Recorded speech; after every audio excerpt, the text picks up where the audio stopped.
Coming up this week on Sporting Journal Radio. I wanted to do it with a muzzleloader, had to do it in the Midwest, and I had to do it out of the back of my truck for most of that time. Don't worry about it. I'm very worried about it now. We do know that there are some shiners, all the way up to Birchdale. Probably the biggest push for muzzleloaders is in the West. Broadcasting on the Sporting Journal Radio Network, wherever you get your podcasts, or watch on YouTube. Fish on right now. Well, we're here at the 2024 Pheasant Fest and Quail Classic, presented by OnX. Know where you stand with OnX. And our guest now is Jeremy Smith. I fish, I hunt, and always will. It's just to look out for your everyday hunter, angler, and trapper that's out there. A Fish Hunt Forever production. This is Sporting Journal Radio. That's right, and for a lot of our viewers and listeners, it's the Waterfowl opener. Should be a national holiday, in my opinion. Minnesota opener should be a national holiday. Let's go. No, maybe if it was in October, I'd be more excited about it. Welcome to the show. I'm Bret Amundson. That's Dan Amundson over there. What's up, Dan? Hey. It's David Eckhardt over there. Hello, hello. Love that shirt, by the way. Mm-hmm. What's it say? Make duck season late again. There you go. Show it again, David. Microphone's in the way. Make duck season late again. Paid for by Minnesota Hunters for an October opener. We'll have a chance for you to win that. I'll tell you how in just a little bit. We also are going to talk muzzleloaders because I want to get into muzzleloader hunting, David. It's kind of fun. It is a great season. Yeah, it's another opportunity, and we'll talk about one of the reasons why I want to get into it in a little bit. Tony Smotherman, man, we had a great interview with him. He's a neat dude. Yeah, that was a cool guy to listen to. He had a lot of information.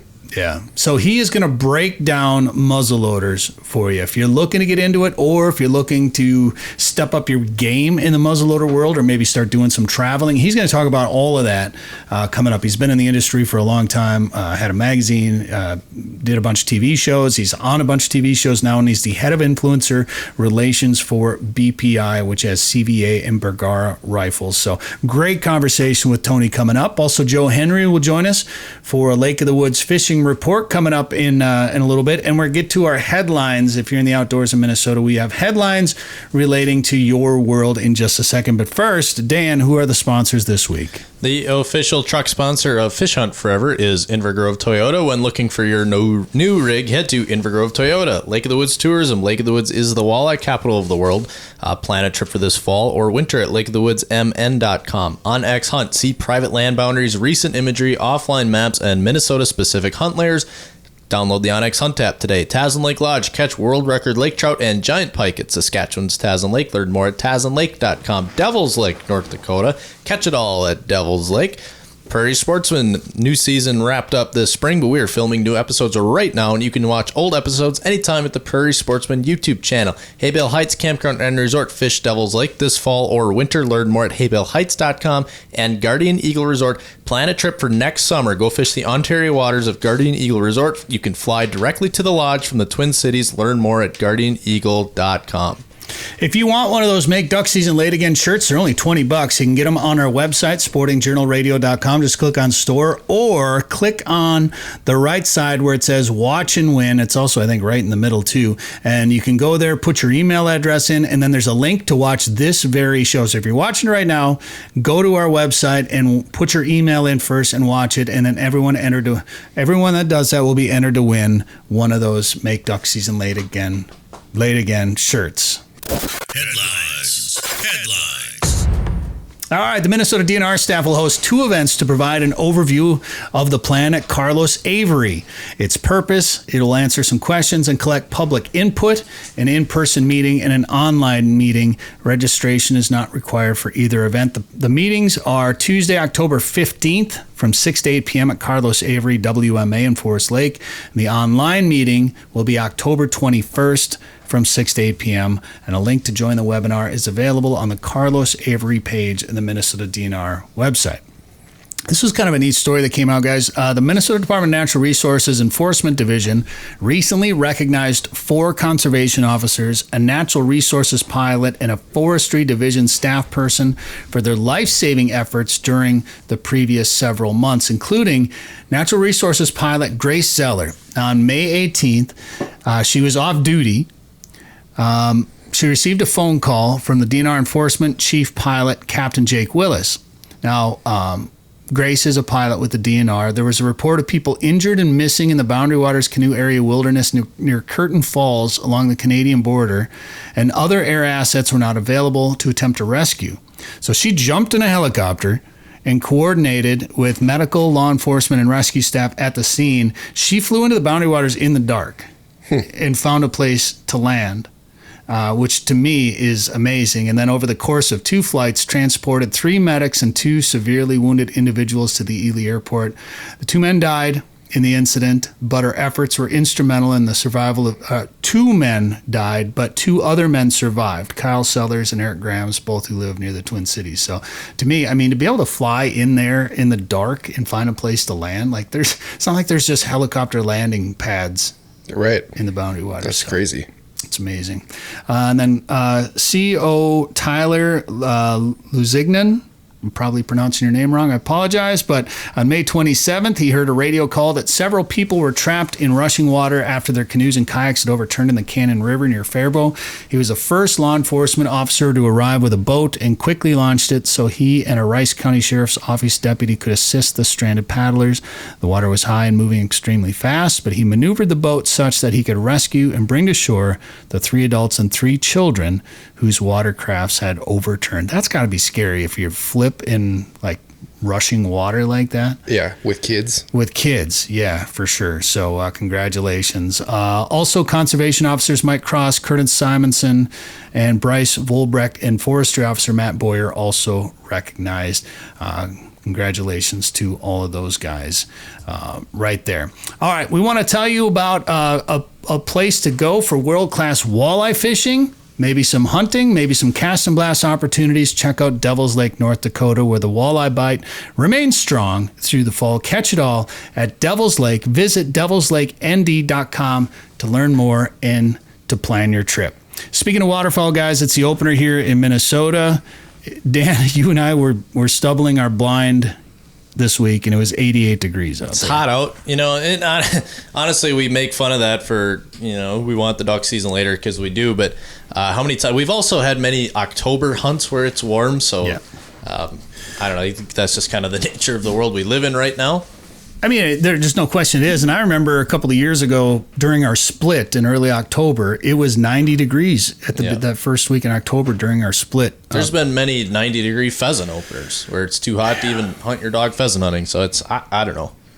Yeah, I mean, it's going to start cooling off a little bit. But, I mean, this is September 21st. So the way Minnesota structures their waterfowl season, it's the Saturday closest to September 24th. And every so often, I think back in 2013, if I remember right, it was also on the 21st. In fact, I was working at a guide business, waterfowl guide place. They also are a wedding venue, and they booked a wedding.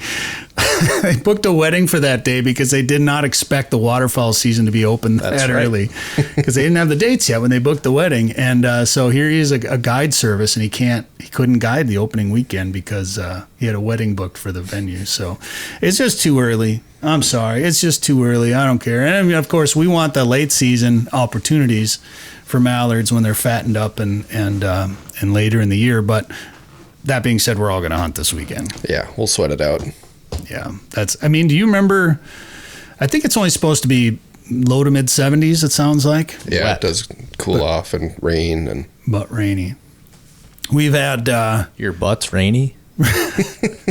What now? It's going to be raining. You said butt rainy, so I'm wondering what butt rain is now. No, don't worry about it. I'm very worried about it now. This conversation's going in the wrong direction. Oh, man. It's funny. We didn't get it. We interviewed Tony earlier. We're going to play it back for you later in the show. But he brought up his Toyota that he had in 1990, and I wanted to say, I bet you're still driving it too. Probably. And if you want a new truck without spending $60,000 to $80,000, we'll take a look at the Toyota Tacoma, or look at David's in the driveway right now. Starting at just $36,195, Tacoma is the number one selling midsize truck in America, selling more than Chevy Colorado and Ford Ranger combined. It's better than ever for the 24 model year, and it now tows up to 6,500 pounds and will get you where you need to go. And we have a deal for you. will get you $250 off the lowest advertised price plus an additional $500 off your trade-in.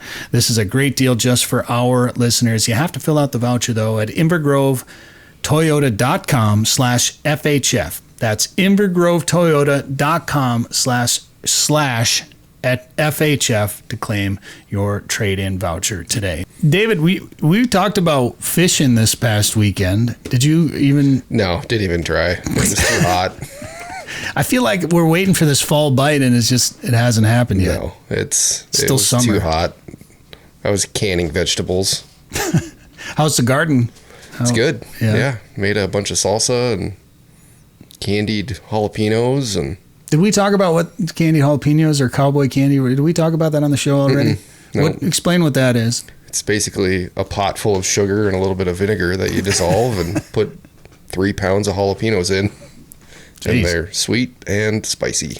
So do you put them on stuff then, or do you just eat them like a snack at that point? You could eat them on a chip or use them to cook, as a marinade. Or I had them on fish tacos last night, and they were pretty good. Bring some this weekend. My dad would love to. Yeah, I will. Have some. I'm sorry I forgot them today. Well, that's okay. My dad will be happy. Yeah. So.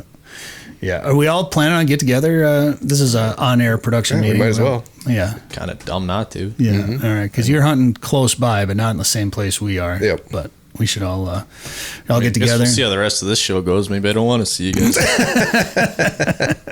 Butt rain going on. So. Wow. Weird. Oh my gosh. Well, that seems like a good place to talk about one of our sponsors right there. Let's talk about bet there's no butt rain wherever this place is. Come fish the Ontario waters of Guardian Eagle Resort. Bring the family and fish for walleyes and pike on 75,000 acres of private water. Fly directly from Minneapolis and be at their concrete runway at the lodge in just 2 hours. It's a really cool place. If you want to just do a quick getaway, you don't want to drive, you don't want to do all kind, you don't want to be, maybe you don't want to be in a float plane. Well, this is a pretty nice plane taking off from the Anoka County Airport at Blaine and dropping in right at the lodge at Guardian Eagle. It's a really cool trip. Find out more at guardianeagle.com. All right, we got Joe Henry on the way with a Lake of the Woods fishing report, and Tony Smotherman. We'll talk muzzleloaders when coming up later in the show. Hunting season will be here before you know it, and it's time to get ready for your next adventure with the onX Hunt app. Whether you're traveling in search of roosters, elk, waterfowl, or looking to score on a whitetail close to home, onX Hunt can help you be more successful this season. Route, plan, and navigate with private and public land boundaries, recent imagery, offline maps, and Minnesota-specific hunt layers. Download the Hunt app on the App Store or Google Play and join the millions of hunters that trust onX Hunt. This is Sporting Journal Radio. Thanks for tuning in on the network, watching this on YouTube, or downloading it wherever you get your favorite podcast. Joe Henry joins us right now from Lake of the Woods Tourism. Joe, everyone wants to know what's going on with the Rainy River and the Shiners right now. Yeah, man. Well, for listeners that don't know, we have that annual fall run, kind of a tradition on the Rainy River. And what happens is a lot of the emerald shiners, which is a main forage base in Lake of the Woods, a lot of those minnows will run up the Rainy River from Lake of the Woods. And when they run up the river, of course, the walleyes are close behind. So it creates really what they call the fall run. And it's tradition in these parts. We had a warm week of weather, so not a lot happened this last week. We do know that there are some shiners, all the way up to Birchdale already, and there are some walleyes in the river. So there's decent fishing. However, most anglers right now are still going out fishing on the main lake. I just had a neighbor go out. Him and his family and friends went out on a charter boat. And, I hate to even throw numbers out because, if you go out and only catch 30 walleyes on your boat, you might be disappointed. But they actually caught over 100 walleyes, along with, I think they had a few 24s, a couple 25 inchers, and a 26 inch. I think was the biggest in this trip. So they didn't get the monster fish, but boy, did they get numbers. And, it's interesting too. There's a lot of jigging taking place right now out on the lake. As we get into the fall, when waters start to chill, the days get, shorter, jigging becomes a technique that's really enjoyable. You go out there and you anchor basically amongst these big schools of walleyes and saugers, and you anchor over this, or you jig, over the side of the boat with, usually a gold or a golden pink or golden glow white or chartreuse or, any combination like that. And you put an emerald shiner on there. They sell emerald shiners frozen in the area. All the bait shops and even the resorts will sell them. And you put an emerald shiner on your hook and you drop that over the side of the boat, and boy, I tell you, if you're amongst fish, it can be so enjoyable, so relaxing. You're just anchored up, man. You're just anchored up, sitting there, and you're jigging over the side of the boat. Oh, once in a while, you feel a little bump, or you feel a little extra weight, and you miss them, and somebody else gets a bite. And it's interesting too, because the more you're jigging, it almost creates an ecosystem underneath your boat. So, between minnows coming off, the scales of an emerald shiner, the fish activity of fish grabbing that jig, and you set the hook and they're fish fighting, all that activity creates more awareness of these fish. And you actually create a kind of an ecosystem underneath your boat while you're jigging. It's really a enjoyable bite. And I'm not surprised that it's basically still summer pattern to some extent, just because it was, I think we were working on our duck blind this week, Joe, and it was 88 degrees out there. So it doesn't quite feel like fall yet, but some cooler weather in the forecast, so things should start to change. I'm smiling because I saw David had that red shirt on that talks about the duck. Let's see your shirt, David. Can you make duck season late again? I saw you guys are paid for by the Minnesota Hunters for an October duck start. I say it's like a shirt, but no, I'll tell you.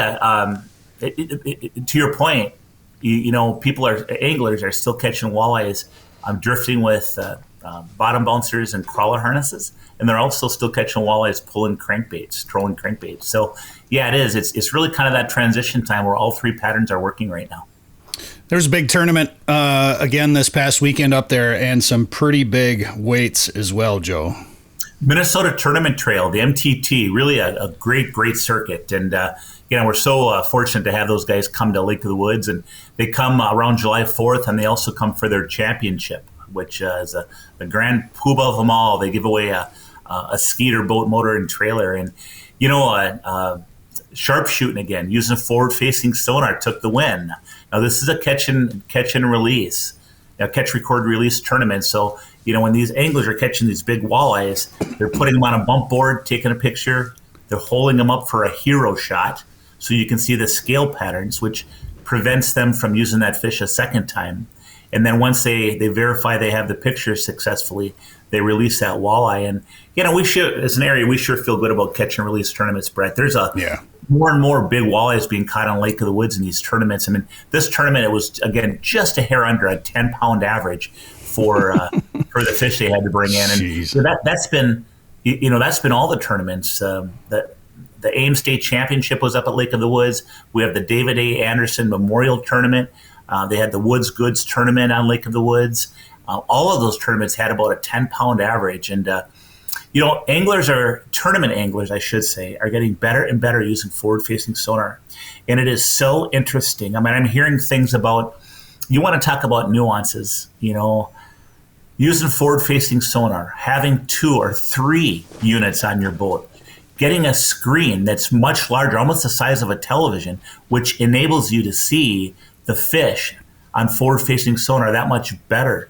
I mean, where's it going to stop, right? But the point of it is that these anglers have become really good. The other interesting thing with forward-facing sonar, to me, on Lake of the Woods, is that not only are they targeting the largest fish in the system, a lot of these big fish are in the top 10 feet of the water column, even when you're out in 34 feet of water, I heard one of the reports recently, there were some of the 24s, 25s, and 26s in that top 10 feet of the water column, but those big 30s and 31s, they were laying on the bottom of this tournament.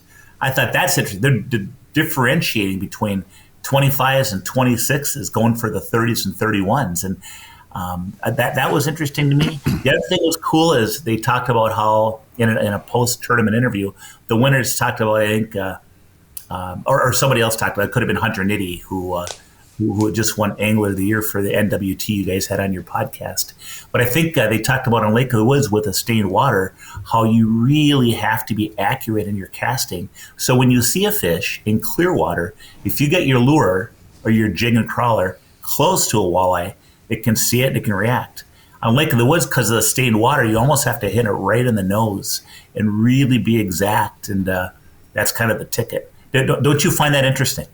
Oh, yeah. And you can. I mean, you start to get really dialed in on those fish, and you have your grids on the screen, and you can, that fish is crossing over into the next square over there. That's a big one. Like, you can start to dial in how big those fish are, especially if you're out there every day looking at it. That's I just. was on a body of water recently, and I'm just learning my technology that way, and I'm not real good at it yet, arguably. But I was on a lake and I had a school of fish, and I'm like, man, are those walleyes or those crappies? They weren't real big, and finally I got one of them to eat, and it was a 13-inch walleye. And I think with experience, these anglers really are getting dialed in. I think they're also getting dialed in on lakes where there's weeds and things. They're able to pick some of these fish out in the weeds. Let me ask you, Joe, about as a tourism director, when you have, and Lake of the Woods hosts a lot of tournaments, a lot of them now are this catch and release style tournament, or catch photo release, catch weigh release, whatever it is, catch measure. How important to you as a destination is it to have a tournament where these fish are going back into the water like that? Well, I'll tell you what. Think about this one. We first off, we love tournaments. I fish tournaments, so tournaments it's kind of a fun part of being a big walleye destination. Secondly, and certainly there's economics behind it, there's commerce behind it, because we appreciate these anglers coming to pre-fish and then fish in the tournament, and they're putting money into our economy, and that's certainly all part of this, and we really appreciate that. At the same time, can you imagine if you have a tournament circuit with, let's say there's 70 boats, and let's say that, especially with forward-facing sonar now, let's say that only half the boats catch over fish, and let's say that there's, if there's 35 to 50 big walleyes each day come in live wells, you're catching those walleyes most likely at a deeper, colder water. You're putting those big walleyes into a live well with surface water that's warming up throughout the day because you don't circulate it all day long. And then you're driving those fish potentially across some pretty good sized waves, maybe 5, 10, 15, 20, 30 miles across Lake of the Woods. And then you're putting them in a bag and bringing them up to weigh-in, and then you're pulling them out of the weigh-in, and then you're holding them up for pictures. The chance of survival for those big fish, even if they swim a little bit when you put them back in the water down in the holding pen at the end of a dock, the chances of survival for that fish are probably pretty slim.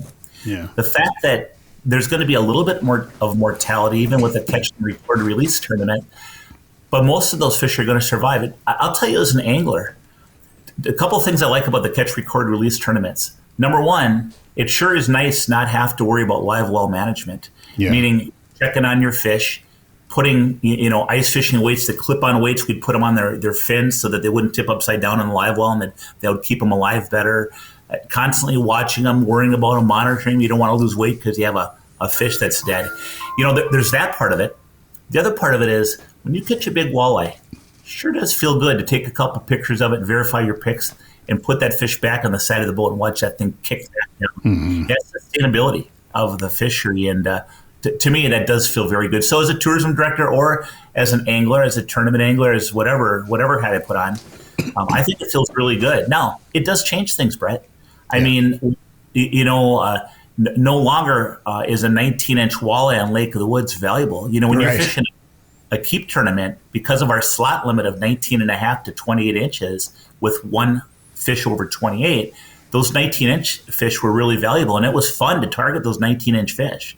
It was fun to think about the strategy.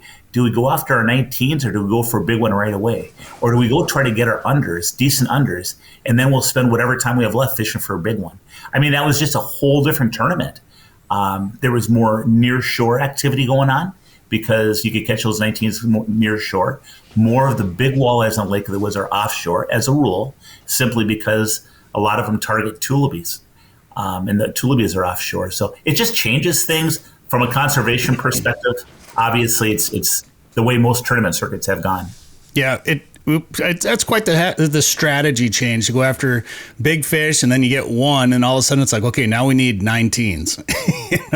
That's a different way of thinking. So it's nice on a body of water like Lake of the Woods, where you can catch a pile of slot fish and have them count towards your tournament results. So, all right, Joe, if people want to plan a trip this fall or start thinking about ice fishing, what should they do?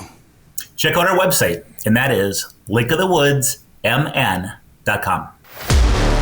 If you want to catch a big walleye, go where the big walleyes are. Lake of the Woods is the walleye capital of the world, with a variety of resorts and lodging facilities offering full-service fishing.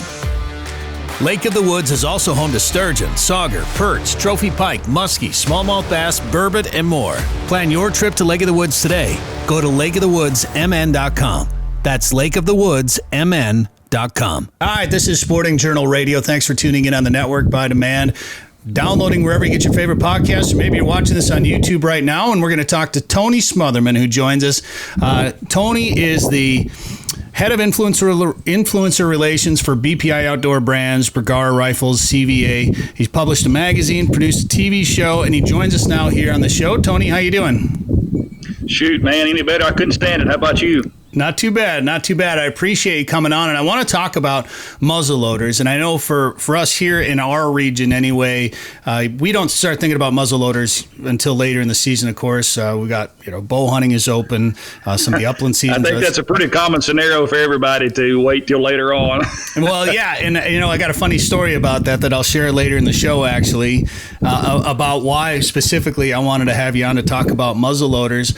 But I just want to talk about, get to me. I haven't met you before, so I want to learn about you a little bit and what you've done, and give our audience a chance to get to know you a little bit too, because Sure. from the sounds of it, I mean, you've seen the whole evolution of the outdoor industry, from the broadcast over to the digital side of things. I mean, that's been quite the change over the years, hasn't it? Man, I'll tell you, it is, and I've been very blessed to be in the outdoor or hunting industry for, better part of my adult life, I guess. I've been working in the industry since I was 19, and you can tell by the gray on the side of my face, I am no longer 19. So I've been in the business probably 31 years or so now, give or take. Started out as an outdoor writer as a very young man. I think I wrote my first article at 19, and in my 22 or 23, I owned the largest hunting and fishing magazine in my home state of Tennessee, and then ran that and operated that for, probably 10 years or so. So I started out as a writer, went into publishing and also writing, and then wrote for a lot of other publications across the country. And after I got up towards my 30s, I guess, if you will, I just wanted a larger platform, and not a larger platform to be some face or celebrity per se. It's really bad terminology, but not sure how to actually quantify that. But actually, I wanted a larger platform to be able to tell the world that the outdoors is an amazing place to be. And when I was a young man, just like every young person, when your body changes and puberty happens, sometimes you lose your mind for a little bit, and I was one of those guys. It was around a wrong crowd that seemed to be pretty thirsty, and we stayed thirsty for several years, and thankfully I had a gentleman that I was in FFA with, or Future Farmers of America class in high school, and he had asked me if I'd ever bow hunted, and I had told him I was a hunter growing up. I didn't start hunting deer or turkey or anything that you and I know today. I actually started out as a coon hunter. My dad was a world-renowned champion coon hunter, traveled all over the country in competitive coon hunting scenarios. And so I grew up doing that, but then I got a little bit wayward in my young teens. And this gentleman, again, stepped out of the blue and said, "Hey, have you ever shot a bow?" And I said, "No, I have not, but I'd be interested in it because it seems very mechanical, and I'm a mechanical-minded guy. I like building things, and, when you're putting a bow together, there's a lot of building involved, a lot of technique and mechanical side of things, which really intrigued me." So he taught me how to shoot a bow, and then, I guess the old cliche of the rest is history, but the archery world basically captivated me enough to where it pulled me out of those dark depths of partying and all the stuff that I was doing in my mid-teenage years there, and it got me fully focused on the outdoors. And when I started writing, I had an epiphany and realized that basically the outdoors saved me. It pulled me out of doing dumb stuff and got me focused on going outside and shooting my bow, which again just drug me in deeper and deeper and deeper, which led me to where I'm at today as far as in the muzzleloading industry side of things. Because when I started writing, I was a very terrible student in high school. English, as you can probably tell by my slang, is probably not one of my best classes in high school. So I had to learn how to write by reading other people's articles and understanding the ways of putting sentences together and paragraphs together and so on and so forth, and also being able to tell a story. But I wanted to do that because I wanted to make sure people understood that the outdoors is an amazing place, and if it can save me from doing dumb stuff and get me focused on a better life, it also can do the same thing for everybody else. So I started reading all these articles to make myself a better writer. And in order to write an article back in the day, it was more entertaining to read about the big deer that had been harvested across the country. That's what encapsulated me and really dug my focus into understanding how these hunters were, or the processes these hunters were doing to harvest these big whitetails that would show up in North American whitetail and deer hunting and things like that. And so I started traveling to the Midwest because, well, you can only harvest a big deer if you hunt them where they actually live at. Mm-hmm. And being from Tennessee, we didn't have a great big deer population at the time when I was in my teens and 20s, nor were we known for a big buck producing state. So I basically had to pick up stakes and go to where they live. So I started hunting through the Midwest, and that'd be Indiana, Ohio, Illinois, Iowa, Kansas, to gather article information, basically. But I had to do it with a weapon that was legal in those states, and it was either shotgun or a muzzleloader. And I quickly realized that I was limited to 40 yards with a bow.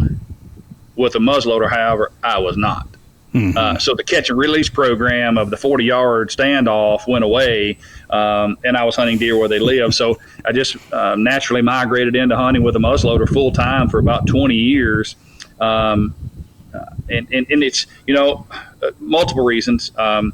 The muzzleloading side of things is kind of the same as archery. There's a lot involved in it, a lot of technical stuff. So it was mechanical, which I thoroughly enjoyed, and then also gave me an opportunity to reach out a little bit further than I was with my bow. So I dropped the bow and kind of went away from that and stuck with muzzleloader, and it basically got me a road to recovery and got me out of all the dumb stuff that I was doing, and run the publication for 10 years and had a multitude of writers working for me when we sold the publication.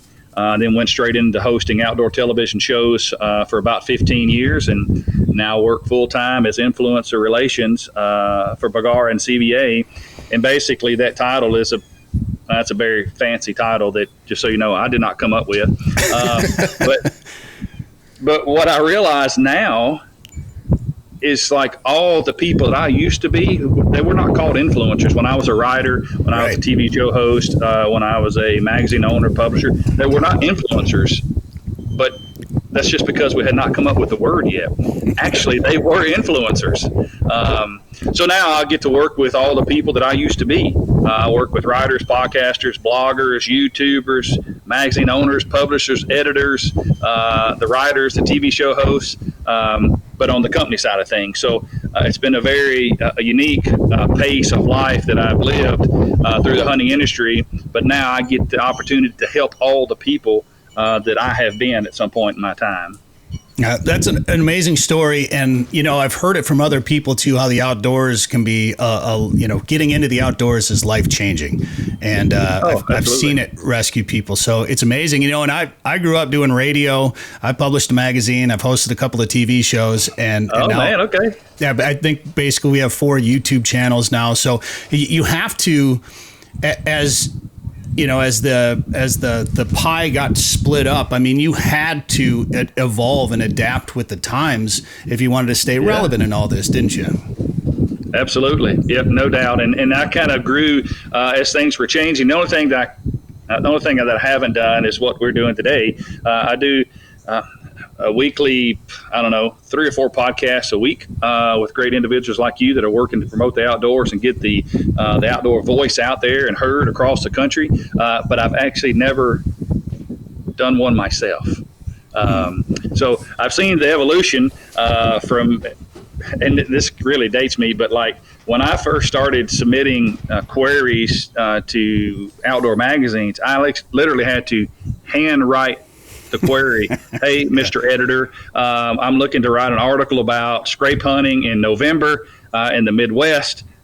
using specifically a muzzleloader, and then I would send that snail mail and then hopefully get it returned within like 6 months, So yes, things have changed today to where that I'm sitting at a home in Iowa on a Bluetooth headset, on Wi-Fi, and talking to you guys on a laptop. It's amazing. And honestly, I would say if you're doing 3 to 4 podcasts already as a guest, just stick with it. It's just going to be way easier just to stay as a guest. Oh, no doubt. No doubt. But I do enjoy doing it. And I was a radio guy, so it was a natural transition for me. And we got to take a quick break, but just real quick before we go to break, you kind of answered the question already, but my next question for you was going to be, you're head of influencer relations. If somebody would have told you 15 years ago that was going to be your title, what would you have said to them? First, I would have said, like, what the heck is that? Right. First of all. But, we all have a path, and sometimes it takes us a while to realize that path, and the man upstairs has a plan for us, and, it took a while for me to figure out this location, but we'll all end up where we're supposed to be, I think. Absolutely. I agree 100%. All right. Tony Smotherman is our guest here, Sporting Journal Radio. We're going to talk about Bergara and CVA and muzzleloaders specifically when we come back. Now is the time to start thinking about chasing big walleyes on Devil's Lake. Get on the fish at Haybale Heights Campground and Resort. Haybale Heights makes it easy for you to make memories on legendary Devil's Lake with guided fishing and lodging packages. Or bring your own boat and rent one of their cabins on East Bay. Haybale Heights offers a private marina, fish cleaning station, and the opportunity to relax and enjoy your bucket list trip to Devil's Lake, North Dakota. To book your trip, visit haybaleheights.com. That's haybaleheights.com. We're back, Sporting Journal Radio. Thanks for listening. Wherever you're listening to this podcast, radio, maybe YouTube, thank you very much. Our guest is Tony Smotherman right now, and we're going to talk about Bergara Rifles and CVA muzzleloaders here in just a second. But we were talking during the break there just for a minute, Tony, about how your TV show is a traveling hunter, and you slept in the back of your truck a lot. And I think there's something cool about that. I used to sleep in the back of my truck, probably not as much as you did, but and Dan and I travel doing what we do quite a bit, traveled around, and thankfully we normally have a cabin or a hotel we can sleep in. But there's something about and not even having like a fancy camper, but just throwing a topper on the back of the truck, crawling in there. I had a cot, and I could fit my cot in on one side, and then I had a big, cooler that I could put right next to me for a cooler, but also for a table. And then I had a dog with me. There was a little space for the dog to curl up. And then I was usually waterfowl hunting, so it was cold. And then I'd have a buddy heater in the corner with a hose running outside of my propane, and then I'd crack the window just a little bit so I didn't die in there. But there's something special about that. Well, I was always told if you want to do something bad enough in life, you'll figure out a way to make it happen. And I knew that I wanted to be in the hunting community, to spread the word about how awesome the outdoors is. And, of course, when I started that journey of basically figuring out who I was and what I wanted to do, I was poor as a snake, to be honest with you. I couldn't hardly pay attention.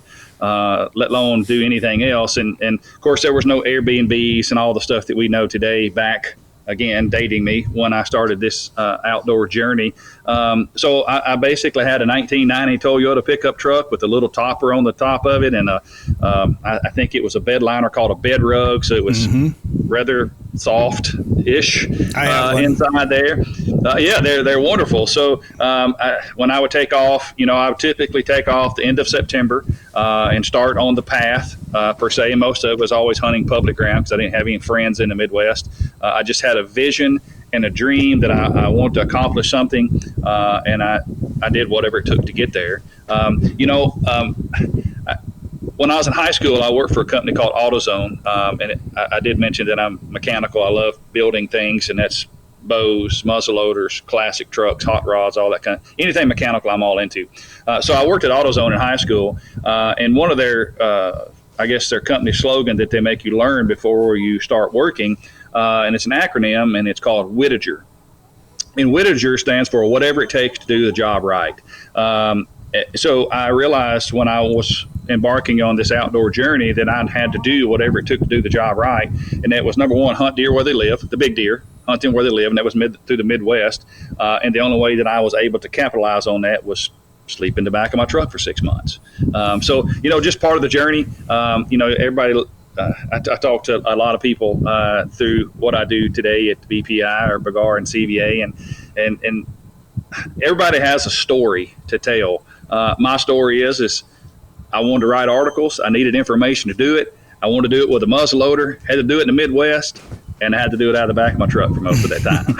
Well, and you went from working at AutoZone, and then to go hunt the big deer, you had to get in the zone. Huh? I did have to get in the zone. Hey, Nice. Pun intended, baby. Thank you very much. That's going to be stuck in my head the rest of the day. Get in the zone. Oh, man. Well, so I grew up rifle hunting in Wisconsin. We had a cabin in northwest Wisconsin. That's kind of where I grew up deer hunting. And there were some years where, you know, we all know the story of Wisconsin gun season, the 9-day gun season. It's like more armed people than most of the countries in the world. And most of them are great, but there were times where, you know, we'd be hunting land we had permission for. We had basically had a lease on some woods, and guys would just come push our woods anyway. And the Orange Army would just come plowing right through, just didn't care, trespassing all over the place, shooting all over the place. Like I still do it once in a great while, but usually I bring my bow over there. But and then I moved I moved to North Dakota, and I hunted a little bit there, and I had friends going out to hunt the Badlands, and they said if you want to draw a rifle tag for the Badlands, it's going to take you a good 5-6 years probably, even as a resident. So they all went out and bow hunted, and I'm like, I got to check out this bow hunting thing. So I went to Shields, I bought a bow, and I think I gun hunted one more time after that. I have strictly bow hunted ever since. I fell in love with it. You can hunt longer. You can you can go a lot more places and get a bow tag a lot easier. It's easier to travel with it. And then last year was the second year in a row I didn't fill a tag, and I was like, if I would have had a gun, and we're in a shotgun zone here, and shotguns for deer hunting are just garbage. Like, it's worthless. I won't even do it. But, you know, all my buddies started buying muzzle loaders, and I'm like, oh, let's see, our muzzle loader season is late, and it's after the gun season, and, you know, I could have probably shot a deer with a muzzle loader last year. So I was like, all right, I'm going to go buy one this year. And a week earlier, at our local store here, they were fully stocked with muzzle loaders, and then as soon as the gun season ended, wiped out. So I don't know if that's common or if that was just a real tough year for our gun hunters last year or what, but the muzzle loaders wiped out. So then I just tried to bow hunt the rest of the season. And, that was one of the reasons why I wanted to have you on, because now I want to learn a little bit more about muzzle loaders. I want to get into it. And I don't know a lot about it. And I want to just, have you tell me a little bit about CVA, give me a little bit of history about the company before we get into, what somebody going to muzzleloaders for the first time, what they should think about. Well, I'd say it's a rather complex subject. I mean, there's a lot of technical data to it, but if you don't overthink it, it's not too awful bad. Basically it's powder, bullet, clean, powder, bullet, clean scenario. But at the CVA brand, we're the world's largest muzzleloading manufacturer. We've been building muzzleloaders since 1971, and that is starting out with the original octagon barrel, side hammer, side lock muzzleloader that everybody thinks about, the Daniel Boone, Davy Crockett scenario. But we did touch on technology is a wonderful thing, and technology has finally stepped into the muzzleloading world, and Tony Knight, basically the modern inventor of the inline muzzleloader that we all know today as a muzzleloader. Oddly enough and wonderfully enough, I had the opportunity to work with Tony Knight at Knight Muzzleloaders from 1992 until 2009. So I had a pretty long stint there, which is kind of what got my start per se in the muzzleloading industry, actually working in the industry. But there's a few things that people look at muzzleloaders and they think, they're dirty and they're nasty and they're hard to clean. And, there was some of that back in the day. But again, modern technology has touched everything, not only the manufacturing process of how we build the guns today as far as barrels, twist rates, material, action designs, all that kind of stuff. But it also has touched the projectiles that we manufacture, the powders that we manufacture. And when I started hunting with a muzzleloader, it was a bit frustrating because the powders were extremely nasty. They were so dirty, so corrosive, eat your gun all to pieces. And literally, when we would get done at a range shooting for the day or come in from a hunt, I'd literally have to take my muzzleloader and soak it in a bathtub with a Joy or a Dawn, like a dishwashing detergent. It's a grease cutter to be able to clean those muzzleloaders. So I'm surprised I didn't get deterred from using muzzleloader back in the day because they were kind of a pain in the rear. But again, I had to hunt big deer where they live, and it took a muzzleloader to do that. But technology has changed, and basically today the available accessories and products that's on the market makes everybody's life so much easier. And muzzleloading is a growing sport. Oddly enough, at this point in time, we're post-COVID, but COVID changed a lot of stuff, as we know, as adults, Americans. Everything changed that we touch and see because of that. But it also changed muzzleloaders too a little bit, for the sheer fact of, I think people finally come to realize that, well, red meat didn't come from the Kroger or IGA or whatever the particular shopping center is in your portion of the world. So muzzleloader season become very popular as of COVID, even through the western states, because it was a season that not a lot of people took part in. Like you talked about with the archery stuff, it was a pretty easy tag to draw because people just didn't want to mess with a muzzleloader. But COVID changed that, and now muzzleloaders are a huge and hot topic from the far East Coast to all the way to the West Coast. So I hated to see COVID happen, but I am very proud that it did change people's look and feel and thought process into muzzleloaders. It's kind of amazing what COVID did for the outdoor industry. There's a little bit of a I don't know if recoil is the right word for it right now. I mean, it was a big peak, and maybe it's coming down a little bit now, but just the fact we've been trying to look at ways to introduce more people to the we joked about this during COVID all the time. We've been trying to find ways to introduce people to the outdoors for years, and all it took was a pandemic. I mean, again, there's always a plan. That's right. There's always a plan, and we saw the good in that bad, which was very bad for everybody across the country. But there has been some good come of it, and it has put a lot of new people into the hunting side of things. Licenses are up. It's bad for us guys that like to go out west where you got to draw tags, because now those odds have went way down. More people, because of so many.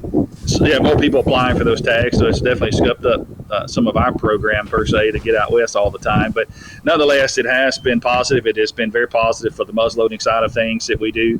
It's been also very positive for the straight wall cartridge stuff that we do. We do build center fire rifles. We do build break open single shot rifles that are highly popular in straight wall caliber configurations, the 350 Legends, the 450 Bushmasters. The new ones come in the 400 Legend, the 360 Buckhammer.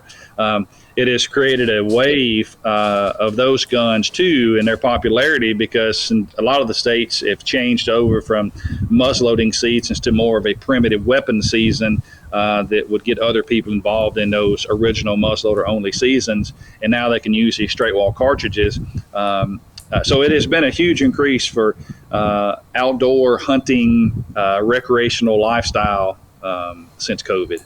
Yeah, and I think they were talking about allowing straight wall in Minnesota. I don't think they actually have yet. I don't. Oh, really? Think, I haven't heard. But I know a couple years ago. Well, we got to take a break, or actually, we got to go to the podcast. So for our radio listeners, we're going to go to the podcast if you want to hear more of this conversation. But thank you for tuning in on the network. Join us on YouTube or download this podcast wherever you get your favorite podcasts. Hey, we got more with Tony here in just a second, but I want to talk about Tasman Lake Lodge real quick. It's a trophy lake trout and northern pike in northern Saskatchewan. It's just a beautiful location. The guys are up there closing up camp right now. They're up there for the fall trout spawn. I heard one of the guests that was up there this past week caught 10 trophy lake trout during their trip up there. So just amazing lake trout and northern pike fishing. Check out Tasman Lake Lodge. Go to tasmanlake.com. So Tony Smotherman joins us now on the podcast portion of the show here. And they were, because for years now, the southern half of Minnesota is shotgun only. And, nobody really likes it. And it was interesting. I always thought it was a safety thing. You know, growing up in the woods of northern Wisconsin and shooting rifles, you got trees and hills and things like that. You get out here in the prairie, and I always thought it was kind of a safety thing. But I had a conversation with the Minnesota DNR about it a few years back, and they're like, it was more about just giving the deer more of a chance, you know, making it tougher for people to shoot deer, so limiting them to a shotgun. But nobody likes it, so they've talked about getting rid of the shotgun only zone. Every year now it comes up, did they get rid of the shotgun zone yet? Can you use rifles? And at one point they talked about allowing straight wall. I know was part of that conversation. I don't think anything is changed yet, but which is why I think people are buying more and more muzzleloaders. So when you talked about how there was kind of a boom in the outdoor space during COVID, you saw quite the increase in muzzleloader sales then?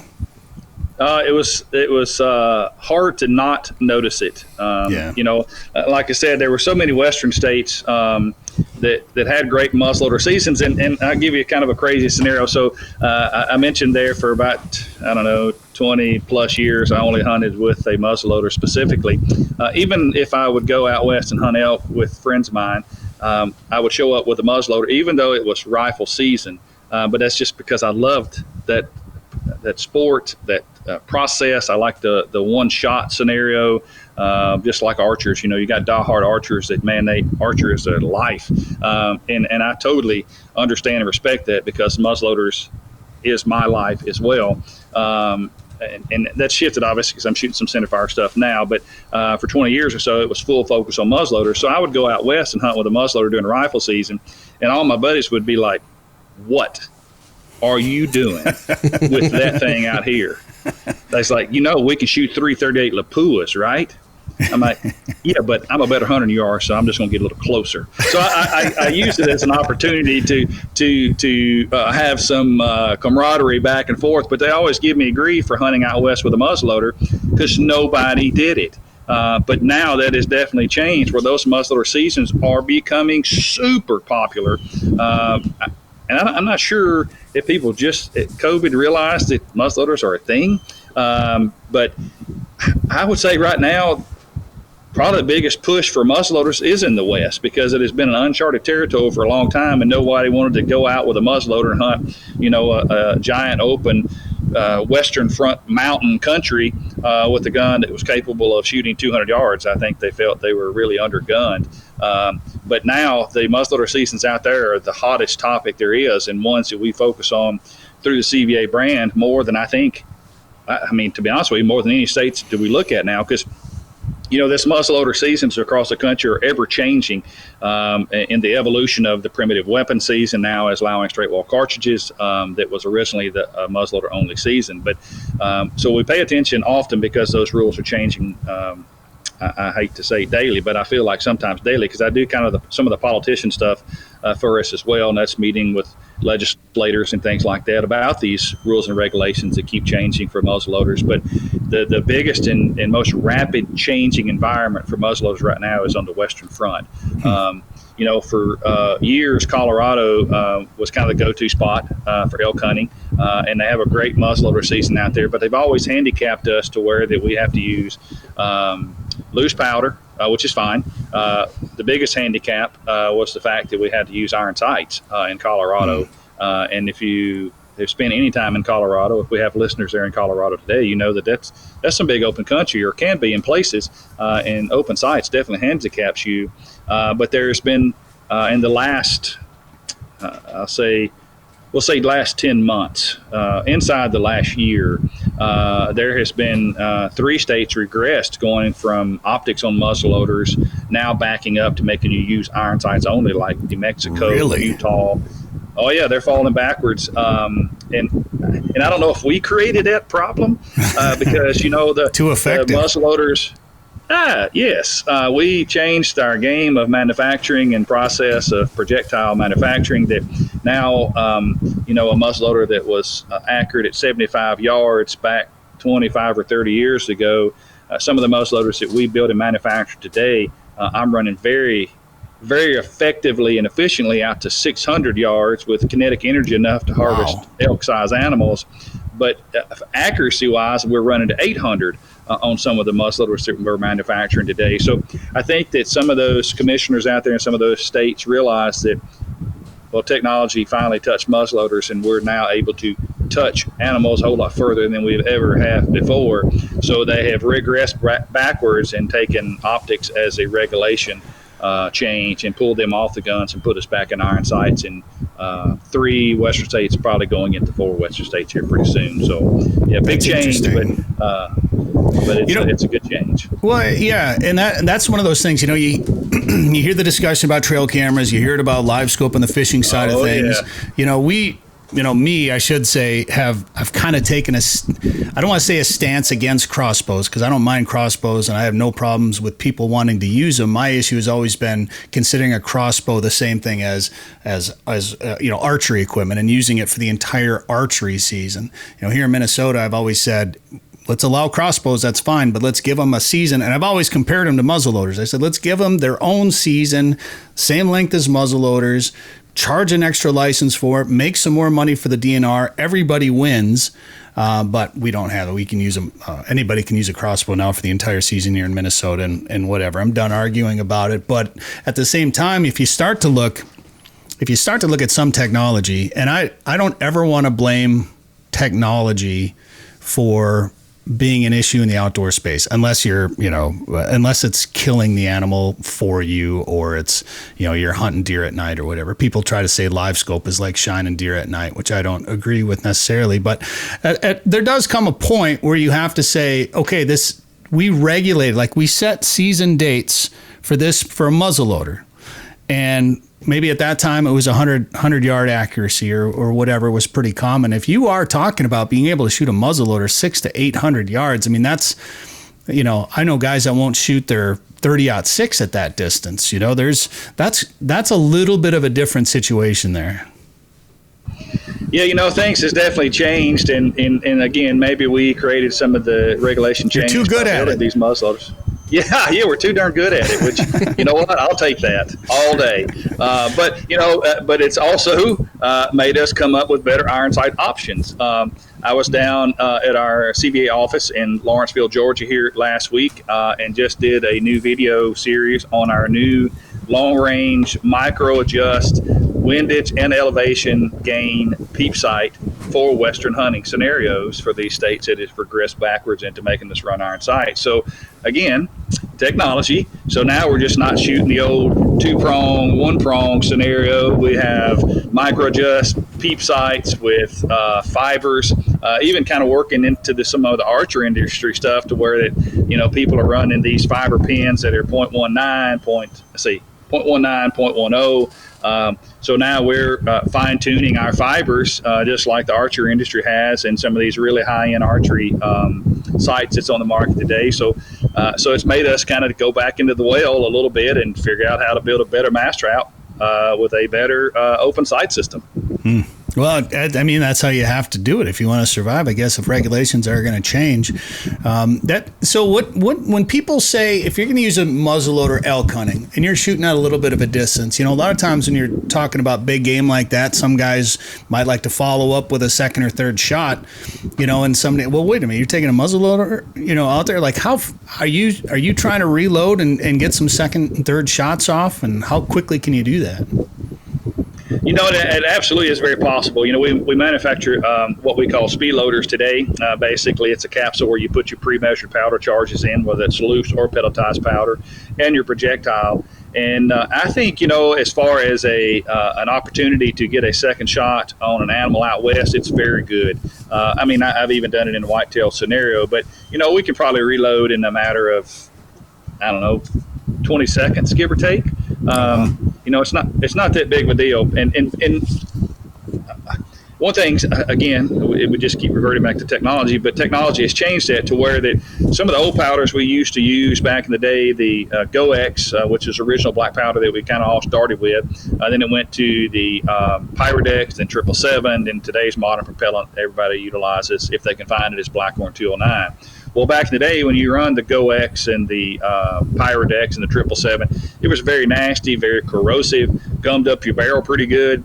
So we always tried to swab after every shot to make sure that we had a very consistent and clean barrel every time we pulled the trigger. But Blackhorn 209, however, doesn't have those nasty characteristics of predecessor powders, so we can reload multiple times without having to swab and still get the same accuracy was if we were shooting a clean barrel. So modern powder like Blackhorn 209 has made it to where that we can reload very fast without taking up any kind of time swabbing or cleaning a barrel in between shots. It's kind of amazing how far the technology has come with those. So you talked about speed loaders. Let's talk about for the guy that's going out there to buy his first muzzleloader right now. And in Minnesota, we can have optics on our. David's done some muzzleload hunting. Yep, we do a muzzleloading weekend every year. A group of guys gets together and goes to one guy's house. He's got a bunch of public land around his place, so we get together and go chase deer on public land. So for a guy that hasn't done that before, that's going out to buy his first one, what would you recommend? What would you tell that guy? I would say that, we build several different muzzleloader models underneath the CVA brand, but they all have different characteristics. So I think the first and foremost thing is budget. We build some more budget-friendly muzzleloaders. Kind of our entry level, we would be utilizing a Wolf. And that Wolf model is probably I'd have to say the number one volumetric seller of muzzleloaders in the world and has been for quite a long time.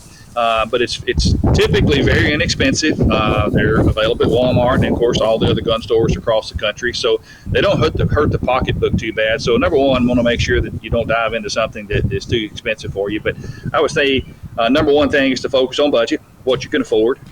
Number two, focus on what fits you. All the muzzleloaders that we make are different in some shape, form, or fashion. So they all have a different fit and feel. And it kind of comes down, and people never kind of correlate this, I don't think, but, people talk about a bow and it's got to fit you. Perfect draw length, you got to have the same knocking point all the time. Some use kisser buttons, some use nose tabs, some use the fletchings of the arrow shaft, but they always want repeatability so that they can be very accurate in their shots after shot. Firearms, I think, is the same way. If you have a gun that doesn't fit you, it's never going to shoot good for you. So I think budget is important. I think going to the local gun store, the local gun dealer, and picking up a gun that actually fits you and feels good to you will make you a better shooter, which will in turn make you more confident in hunting with a muzzleloader and make you more successful at the end of the day. But there's two different styles of powders on the market. You got loose powder and pelletized powder. If you're a newcomer to the sport, once you get past the budget and what fits you, I think the next stop to focus on would be your propellant or your powder. And there are pelletized powders on the market today, which are basically preloaded charges that are compressed down to, I call them like the Alka-Seltzer powders. They're compressed powder that's a hard little nugget. And these pellets are 50 grains a piece in a 50 caliber. And typically, if you utilize two of those in any 50 caliber muzzle, which would be a 100 grain charge, is very effective and efficient out to 150 yards. So instead of having to buy loose powder, weigh it or measure the loose powder, for beginner purposes, the pelletized powder is always the best. And there has been different evolutions in that pelletized powder too. You have the Pyrodex and the 777 has been put out in pelletized form. But I would say the latest and greatest out there would be a pelletized powder called White Hots. And it actually is white powder, but it's has the least amount of corrosive nature to it. So it's pretty easy to clean up. Not as easy as Blackhorn, but Blackhorn only comes in loose powder. So you do have to measure that whether by weight or volume. And for a newcomer, that can be a little bit over the top at first. But budget, fit and feel, pelletized powder. And then I think one of the most important things to me when we come to this final portion of your step into the muzzling world is the projectile choice. There's a lot of different bullets on the market today. Most of them are pretty amazing bullets. But there's two different versions. There's a full bore version, like the Power Belt projectiles, specific the ELR versions. And then there's the sabot or saboted projectiles, and that's the bullets that actually go in a little plastic casing. It's called a sabot. Redneck terms, we call it a sabot. But the two different scenarios about those projectiles, like the Power Belt ELR series or the sabot projectiles that a lot of folks manufacture, is their ease of load, per se, of pushing that projectile down the barrel. Power Belt ELR takes about 18 pounds of pressure to seat that projectile against the powder. A sabot projectile takes about 65 pounds of pressure to seat that sabot and projectile against the powder. So I would, if I was a newbie stepping into it or preferred to shoot long range stuff, the Power Belt ELRs are amazing and they're very easy to load. But I would, getting past the style, whether it's full bore like the ELR or a sabot projectile, I think the biggest or the next biggest thing to step over a hurdle is projectile weight, because there's tons of different weights on the market today. Typically, everybody leans towards a 250 grain bullet, but in theory, it's always better to lean towards the 300 grain projectile if you're coming into the sport. And there's a multitude of reasons, but a quick thought or quick glance, you think the 250 grain bullet is going to outshoot the 300 because it's lighter, so it's going to be faster and fly flatter at long range, which is absolutely not true. The 300 grain bullet is going to be the most accurate of bullet choices between the 300 and the 250. Reason being is 300 grain bullet, when you put that extra 50 grains on the bullet, it doesn't get fatter. If it got fatter, it wouldn't go down the barrel. It's still got to be 50 caliber, so that bullet, when you add extra 50 grains to get it up to a 300 grain bullet, it becomes longer. The longer the projectile is, the better it's going to fly in flight. Therefore, you're going to have a higher ballistic coefficient, meaning how that bullet basically cuts its way through the wind. So because the bullet's longer, it's going to fly and stabilize better in flight. The heavier the projectile, the more kinetic energy you have. And basically, for comparison purposes, Mike Tyson's fist versus my fist. My fist is gonna leave a red mark. Mike Tyson's is gonna leave stars. That's kinetic energy. So the bigger the projectile that you have, more kinetic energy it's going to have, the more effective that we are harvesting our whitetail or our critters per se efficiently. So you're going to have more kinetic energy. You're going to have better stabilization in flight, and the main thing to think about is your longer range shooting scenario. The heavier the bullet, the flatter it's going to shoot at long range. And if you think about that for a second, you go, well, that doesn't mechanically make sense. But again, mechanically, if we break it down, if we have a 1965 Cadillac running down the road at 60 miles an hour and it's a land yacht, I mean, it's back when they made cars, son, out of real steel in Detroit. And then you got a 2024 Volkswagen that's 90% aluminum, and they're both running down the road at 60 miles an hour, and you slam on the brakes at the exact same time. Which one's going to stop first? Yeah, that little one, the lighter.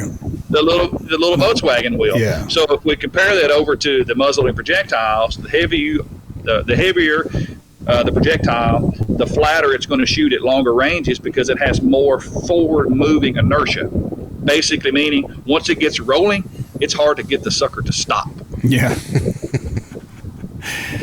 So those are the kind of things that you want to look at: price, fit, feel.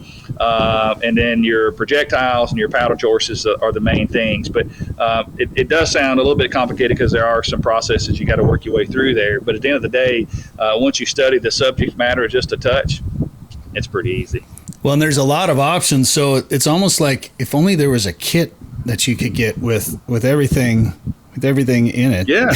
That was how that works out. Local store here the other day. I saw there's one of those. Yep, that's our famous clam packs. So, no, that's great. And then those are meant for the guys that we're just kind of talking about here. The guys are coming into the sport that don't want to have to go or maybe a bit overwhelmed about having to go to the local store and just go, oh my gosh, there's 9,000 pieces of the puzzle. What do I get? Well, in that clam pack, all the pieces of the puzzle are already right there, and we've put them together for those folks. That's a nice option. So for guys that have been doing it for a while, obviously there's different levels and upgrades and things that you can get a little bit more technical with it and advanced.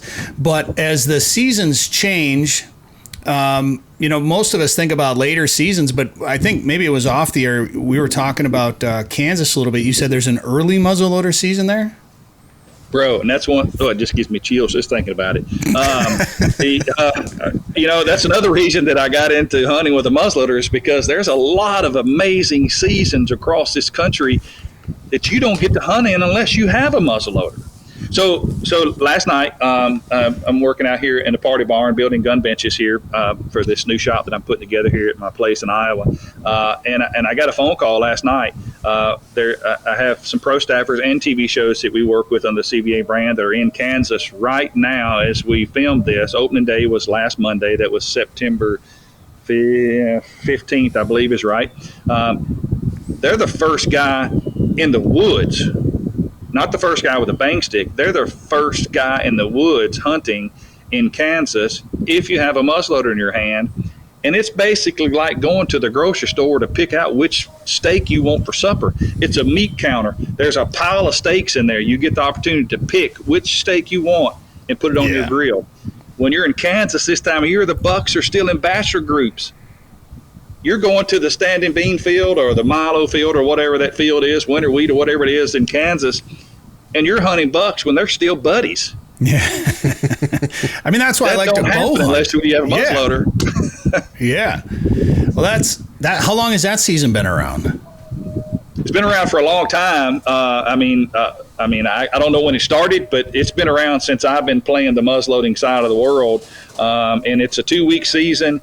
And obviously Kansas is a draw, but typically you can get a tag pretty easy depending on which zone or region that you're hunting in there in Kansas. And what an amazing opportunity. I had guys calling me last night. There was 4 hunters in camp where these guys were at there, and I believe they were in south central Kansas. 4 of them last night 3 out of the 4 last night shot bucks over 160. Oh, wow. And most bow hunters are just now getting tuned up. So I'm not kicking the bow hunters because I do have a shop full of bows too. But most bow hunters are just now getting tuned up unless they're on the Western Front. And Kansas has an early muzzleloader season. Yeah, that's crazy. And our bow hunting season opened Saturday, and David, you've been out a couple of times already. Yep. But yesterday was 88 degrees here, and I did not really want to climb. And to be fair, I haven't had real nice deer on camera. Otherwise, I probably would have been out there. I'm not going to lie. But it'll make you change your mind a little bit. Real quick. Big racks. I was sweating, I'll tell you that. It was hot. Man, I sat in the stand when I hunted North Dakota. There were a couple of days where I sat out there. It was late August because they open earlier, but it was 90 degrees out there. Yeah. And I'm like, man, this is.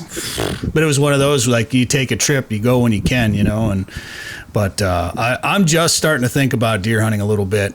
Again, if I had big deer on camera, I'd probably be out there. Well, and it's like you were saying before, if you want to shoot big deer, you got to go where big deer live. Yeah. If you want to shoot a velvet deer, you got to go early and sweat it out.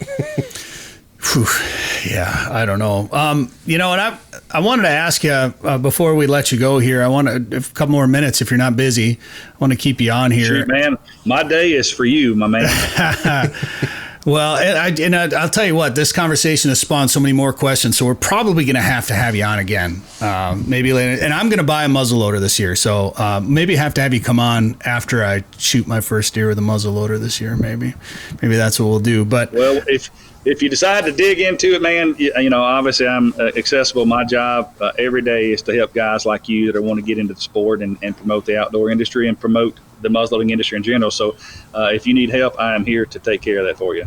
No, I appreciate that, and I will probably take you up on that for sure. So yeah, let's just shift gears just a little bit because CVA isn't the only brand you work with, and a couple years back I started hearing more and more about Bergara. I didn't know much about them. I still honestly don't know a ton about them, but I was just doing a little bit of research before the show, and now I'm like, okay, I want to get my hands on one of these because just based on the fact alone that they started with the former production chief and chief instructor for the United States Marine Corps Precision Weapons Section. Like, my God, like these are built by Marines, right? Absolutely they are. That's amazing. For sure. it was a plan that we kind of put into place. So we've been building. The Bergara brand has been around for a long time, and Bergara started because we needed a barrel manufacturer for our muzzleloaders. So, and basically just a bit of a back history to get into the Bergara side of things, but we had a barrel manufacturer that was building barrels for us at CVA back in the day. They went defunct. So instead of finding a new barrel manufacturer, we actually decided, well, we'll go build our own barrel manufacturing facility. And that happened to be in Bergara, Spain. And the reason that we went to Bergara, Spain was not to go over the big water. We heard all that stuff when we first started that. But it was because we wanted to build the best barrels the world have ever seen. And to do that, you got to have the right material. And that right material in general would be in Bergara, Spain. They have the purest steel in the world. And that's a very big statement because the world's a pretty good sized place.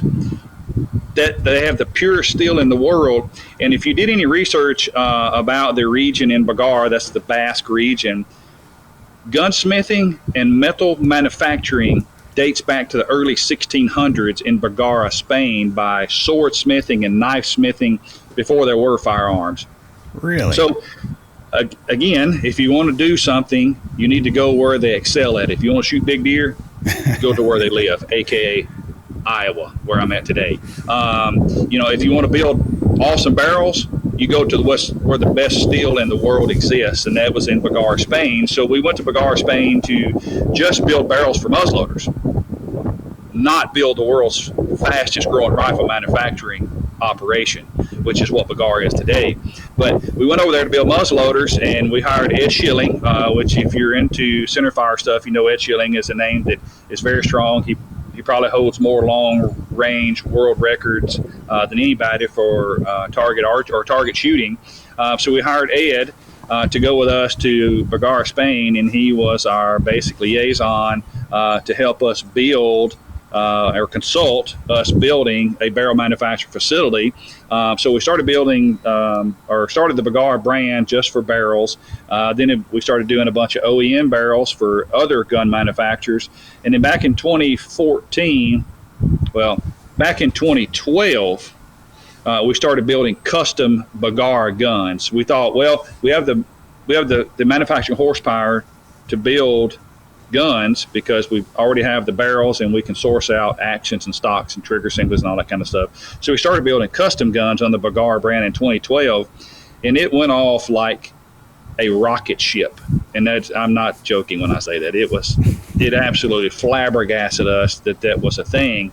And so our gunsmiths that we have at our facility in Lawrenceville, Georgia, are all ex-military.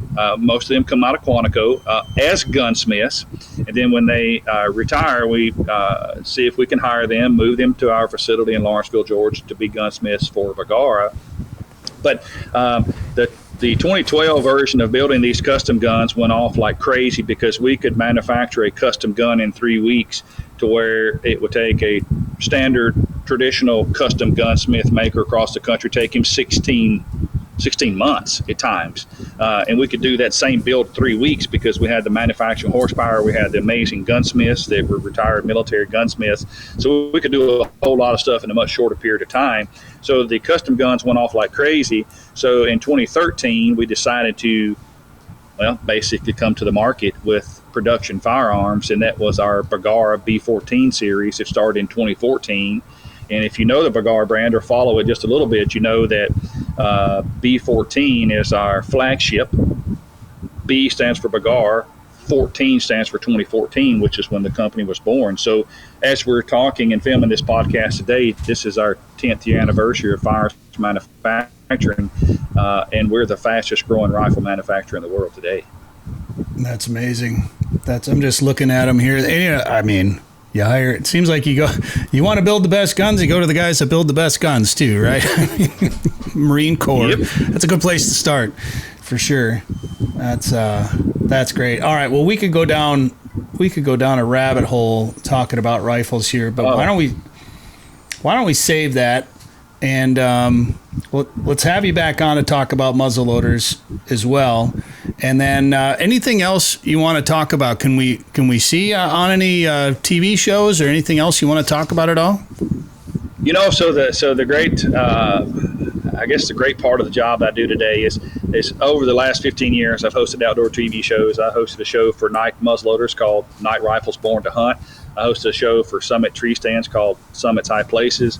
Another one for Moultrie called Moultrie's The Hit List. And then I did my own show, Traveling Hunter, for several series or several years on the Sportsman's Channel.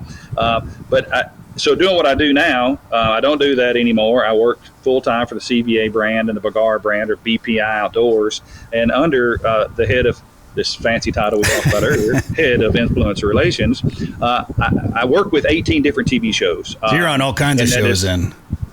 Oh, yeah. So I typically, as the company man, show up and do 18 different appearances on 18 different shows throughout the fall. Because, obviously we have great partners and TV shows that we work with. And I want to make sure, as the company man, they are not just somebody that accepts a check from us, but they're a true family member and partner. So I try to go hunt with them every year, whether it's spring during turkey season or fall during this time of year.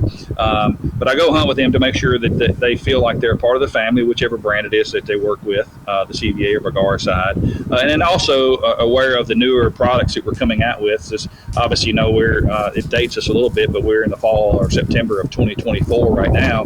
But we're already building guns into 2026 as far as prototypes, and I make sure that when we have partners, these TV shows, if we sit down and break bread during a hunting situation or at a hunting camp, and we talk about the new products so that they're very well aware of what we're doing as a leader in the firearms manufacturing industry.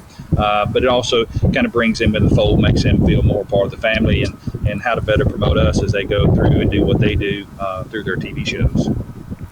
Well, why don't you give us a little rundown? Where can we find everything online?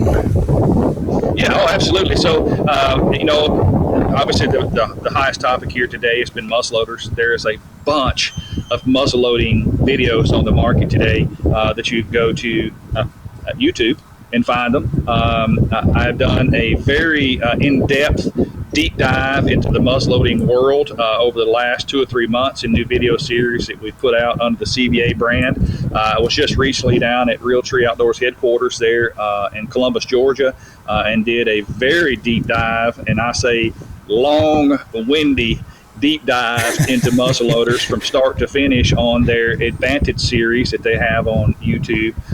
So if you just Google my name or Google muzzleloaders or anything that is kind of associated with those topics, you'll pull up all the new video series that we put together, because we wanted to make sure that we updated all the video series with fresh content, fresh product, fresh projectiles, fresh powder, that is all topics of these muzzleloading videos. So you can go to those YouTube and search into that, or you can go to cva.com and pull up most of those videos on our site and our YouTube channel. And also, if you have questions, concerns about any products that we make or manufacture, you can go to our website as well and dig that up. And if you have a question for me personally, if you want to dig into some muzzleloading topic, kind of one-on-one, I'll be glad to answer any questions that your listeners have out there.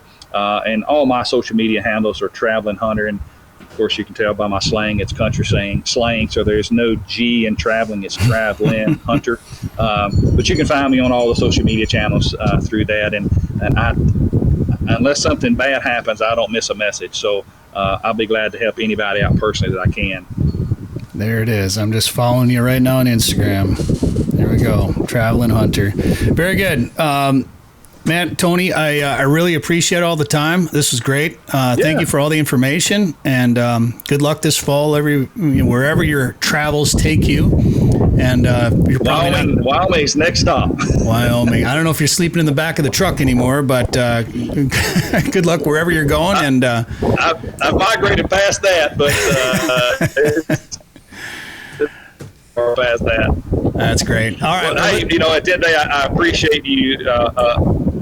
I appreciate you allowing me to be on, and I appreciate all the hard work that you guys do to keep up with the podcast and all the stuff that you do and continue promoting the great outdoors that we all know and love. Well, thank you very much. I appreciate that, and let's do this again. Talk soon, my man. Y'all have a great day. Thank you very much, Tony Smotherman. Thank you very much. Sporting Journal Radio is a division of Macaba LLC. If you've got a question, comment, or story idea for us, send us an email. Go to sportingjournalradio.com. While you're there, you can learn how to advertise on the show and visit our store for hats, hoodies, coffee mugs, and more. Go to sportingjournalradio.com.